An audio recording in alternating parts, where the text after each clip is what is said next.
Voilà. Bonjour à chacun et à chacune. Je vous salue dans le précieux nom de Jésus-Christ et je vais prier avant de pouvoir partager la parole de Dieu. Amen.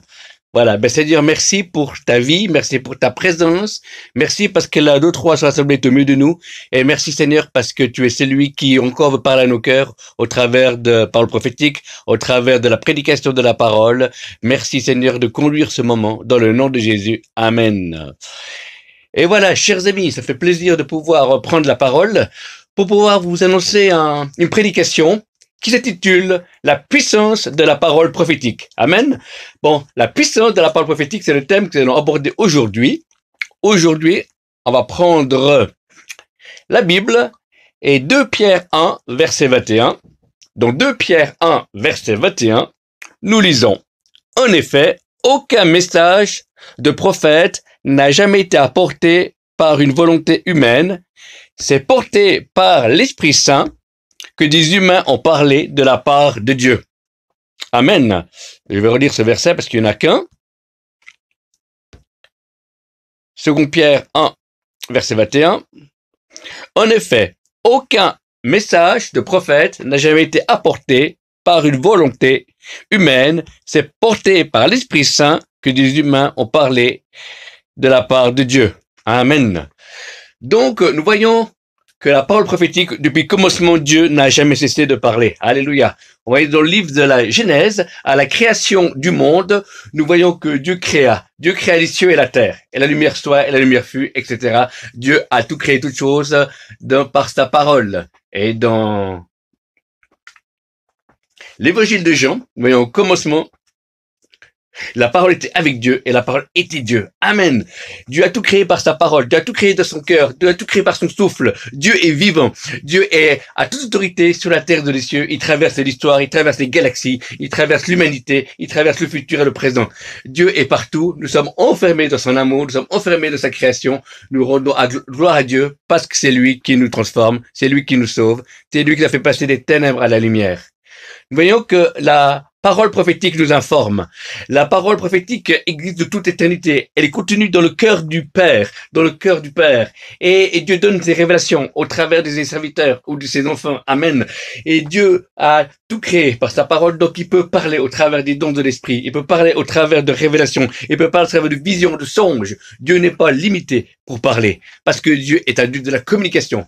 Comme je dis toujours, le roi de la communication, ce n'est pas Bill Gates. Le roi de la communication, c'est Jésus. Amen, le Seigneur, le roi des rois. Alors, la parole prophétique nous informe. La parole prophétique est invisible. La parole prophétique traverse les galaxies et vient dans notre cœur. Parce que les cœurs nés de nouveau ont reçu le Saint-Esprit. C'est sous l'impulsion du Saint-Esprit qu'on peut donner des révélations, qu'on peut partager le cœur de Dieu, qu'on peut partager l'amour de Dieu. Et un aspect de l'amour de Dieu, il est tout puissant, c'est sa parole. Dieu aime parler. Dieu aime parler à des communautés. Dieu aime parler à des nations. Dieu aime parler à des autorités. Dieu aime parler à l'église, avec un grand E. Dieu aime parler à des enfants, à des aînés, à des adultes. Dieu est un Dieu qui ne se lasse pas de parler. Et dans ce temps de confinement, on peut s'attendre à Dieu, que Dieu veut nous parler. Dieu veut nous visiter dans nos lieux secrets. Dieu veut encore nous rendre visite parce qu'il est le chemin, la vérité et la vie. Amen. Et nul ne va au Père que par lui. Il est le Dieu qui se révèle. Il est tellement grand. Dieu nous connaît. Dieu te connaît. Et il désire une chose, c'est pouvoir être plus proche de toi. On est aussi proche de Dieu qu'on veut l'être. C'est nous qu'on choisit. Dieu veut toujours qu'on soit proche. Dieu veut l'intimité, veut le cœur à cœur, le bouche à bouche. Amen. Le cœur à cœur. Dieu veut nous parler, veut nous murmurer des choses à l'oreille. Dieu veut nous donner du réconfort. Dieu veut nous transformer. Alléluia. La parole prophétique nous informe des intentions de Dieu. Dieu est un Dieu qui est tellement amour, qui donne des informations afin que nous puissions rentrer dans les œuvres préparées d'avance pour lui. Dieu est tellement amour qu'il nous donne des paroles prophétiques pour montrer qu'il nous connaît, parce qu'on a besoin d'informations. Amen. On a la Bible qui a été écrite. Amen. C'est des révélations. C'est merveilleux. La Bible est la source d'inspiration de toute parole prophétique. La Bible traverse les années, les siècles, et nous parle encore aujourd'hui. Amen. Parce que la Bible est le seul livre qu'on lit où l'auteur est encore vivant année après année, siècle après siècle. La parole prophétique nous informe pour donner une information. Amen. Sans la foi, il est impossible de plaire à Dieu, nous dira la Bible. Amen. La parole prophétique est là pour nous informer des attentions de Dieu. Elle est là pour nous donner des instructions, pour attirer notre attention, pour pouvoir nous dire, écoute mon fils, écoute ma fille, il y a quelque chose de bon, ou bien c'est dans la direction. La parole prophétique est comme un panneau indicateur qui indique une direction. Il y a un but pour ta vie. Tu n'es pas créé par hasard, tu es créé pour les bonnes œuvres. Amen. Tu as été créé pour le plaisir de Dieu. Tu es le rêve de Dieu. Tu es dans sa main et il va encore te parler. Il va encore te donner des paroles pour toi et pour les autres. Parce que Dieu ne se lasse pas de donner, d'aimer, de partager ses instructions. Dieu ne fait rien sans avertir ses saints serviteurs, les prophètes. Dieu est celui qui veut parler parce que ça fait partie de sa nature. C'est le cœur de Dieu. Il veut parler. Dieu nous parle parce qu'il nous aime. La parole prophétique nous informe de ses attentions, nous informe aussi de nos motivations, savoir si c'est bon ce que l'on fait ou ce que l'on veut faire. Dieu nous conduit dans toute la vérité, parce qu'il est le chemin, la vérité et la vie.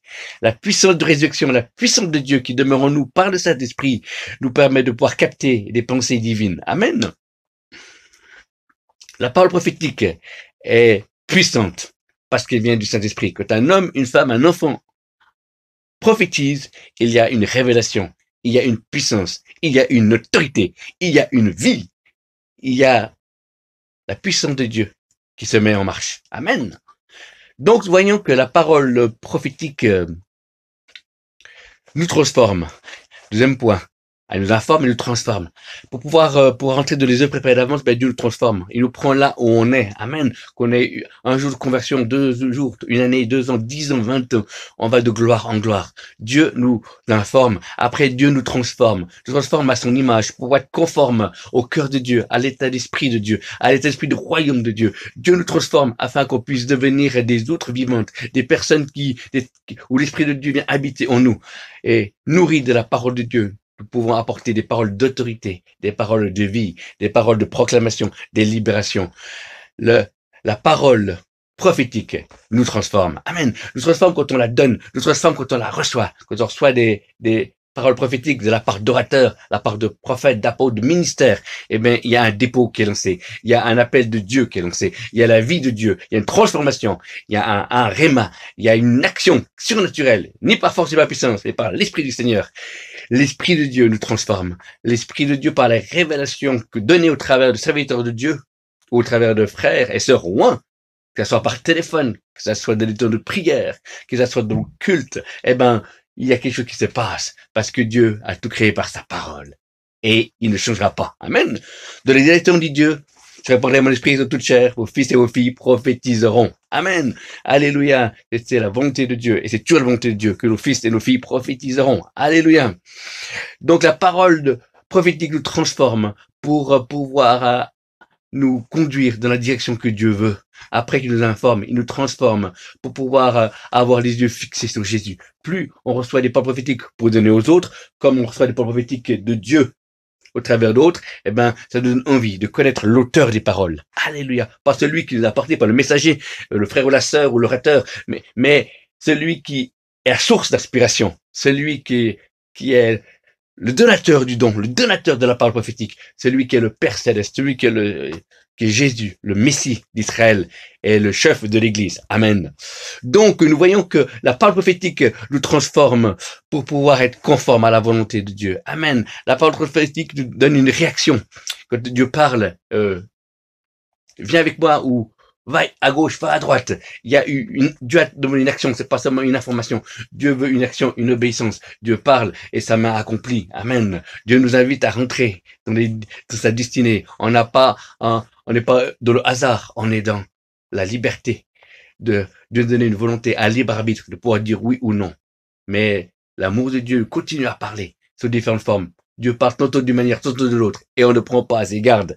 Et nous voulons vraiment être à son écoute. Nous voulons, en tant qu'Église, en tant que personne individuelle, en tant que serviteur de Dieu, servante de Dieu, nous voulons être à l'écoute de celui qui est le chemin, la vérité et la vie, celui qui a toute sagesse, toute connaissance, celui qui t'a créé, celui qui t'a donné un nom, celui qui t'a donné une identité, celui qui t'a gardé jusqu'à aujourd'hui, celui qui est avec toi dans tes échecs, dans tes victoires, celui qui a tout accompli et qui veut toute la gloire et qui veut encore te révéler à toi parce que tu es vivant en lui. Donc la parole prophétique, on l'a vu, nous informe. La parole prophétique nous transforme. Et 3, la parole prophétique nous rend conforme au cœur de Dieu.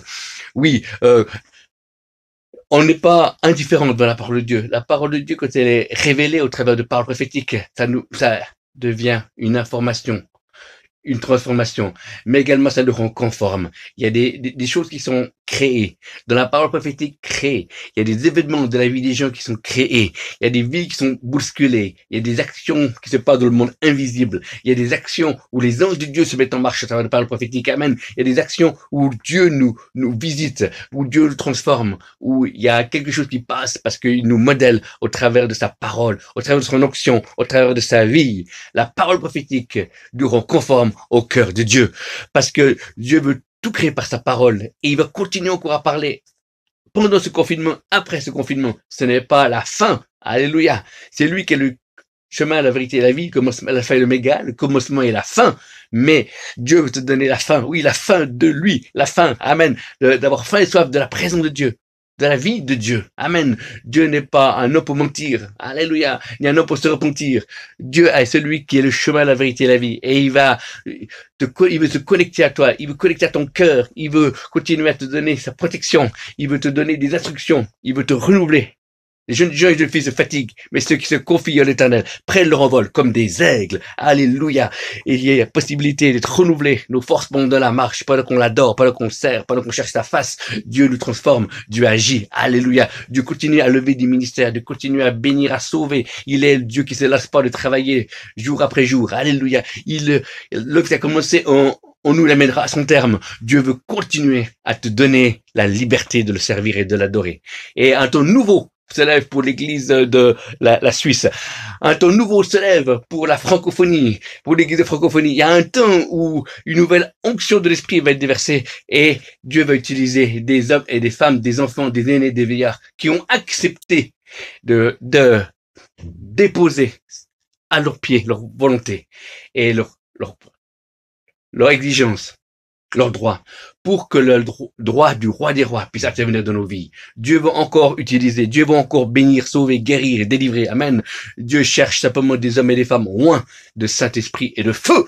Dieu va encore remplir de Saint-Esprit son église. Dieu va encore visiter ses ministères, il va encore rafraîchir ses serviteurs de Dieu. Si tu es homme ou femme de Dieu et que tu passes par un temps de découragement et de remise en question, sache que Dieu t'aime, tu étais choisi. La Bible dit que c'est pas vous qui vous avez choisi, c'est moi qui vous ai choisi, afin que vous alliez vous porter du fruit, a dit Jésus dans les évangiles. Et toi, si tu es homme ou femme de Dieu, sache qu'il y a des temps nouveaux qui viennent. C'est des temps de rafraîchissement. Dans les temps des temps de Dieu, les temps de rafraîchissement viennent pour les serviteurs et les servantes. Ce côté fatigué, ce que je veux relever, je veux donner des nouvelles plans, de nouvelles manières de travailler. Je veux me rapprocher d'eux. Je veux connaître encore davantage ton cœur. Viens te décharger sur moi de tout souci, tout fardeau. Toi qui es responsable d'église, toi qui es ancien, toi qui es diacre, toi qui as des responsabilités, toi qui es chantre et tu es fatigué, tu hésites. Continue à avancer car l'œuvre que tu as commencé est bonne. C'est un travail saint, sanctifié. Alors n'aie pas peur, sois renouvelé, ne sois pas découragé. Aujourd'hui, que nous avons parlé de la puissance de la parole prophétique, nous avons parlé que la parole prophétique nous informe, la parole prophétique nous transforme et la parole prophétique nous rend conforme au cœur de Dieu. Voilà, que le Seigneur vous bénisse. J'espère que ces quelques mots d'exhortation nous aident à être ouverts à tout ce que Dieu veut nous donner au travers de la puissance de la parole prophétique. Que le Seigneur vous bénisse et peut-être à l'occasion, si Dieu permet, on fera peut-être une autre vidéo, voilà, où je vais pouvoir aussi proclamer d'autres messages. En tout cas, que le Seigneur vous bénisse, soyez bénis. Amen. Shalom.